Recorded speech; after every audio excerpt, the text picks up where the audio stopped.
মই ভাবোঁ যে বিজেপিয়ে চাৰিটা কামৰ জৰিয়তে মানুহৰ পৰা ভোট লয়। এক নম্বৰ কামটো কৰে তেওঁলোকে হাইপাৰ নেশ্যনেলিজম, উগ্ৰ ৰাষ্ট্ৰীয়তাবাদ, এইটো বুলি কৈ এটা অংশ ভোট বিনামূলীয়াকৈ লয়।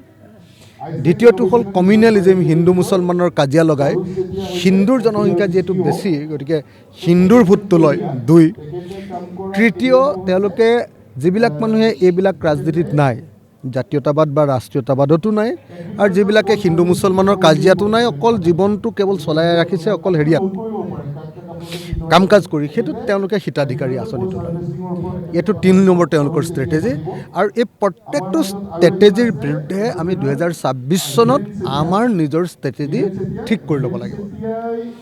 বহুতে ভাবে যে সিমান হিতাধিকাৰী থকাৰ পাছত মানুহে হেৰি কৰিব পাৰিব জানো, মানে আমি বিজেপিক হৰুৱাব পাৰিম জানো? কিন্তু এইটো একেবাৰে নহয়।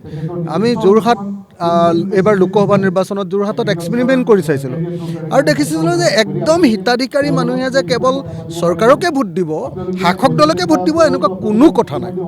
মাত্ৰ তাৰ কাৰণে আমি এটা নেৰেটিভ সঁচা অৰ্থত তৈয়াৰ কৰিব পাৰিব লাগে। কিন্তু সেই নেৰেটিভটো তৈয়াৰ কৰিবলৈ হ'লে আমি ঐক্যবদ্ধ হোৱাটো অতীৱ প্ৰয়োজন। নহ'লে কিন্তু পৃথক পৃথককৈ থাকিলে আমাৰ প্ৰতি আস্থাটো ৰাইজৰ নাহে। সকলো বিৰোধী দলে আচলতে পৃথিৱীৰ যিকোনো ঠাইতে ৰুলিং পাৰ্টিৰ বিৰুদ্ধে ঐক্যবদ্ধ হ'লেহে বিৰোধীৰ নেৰেটিভটো আহে।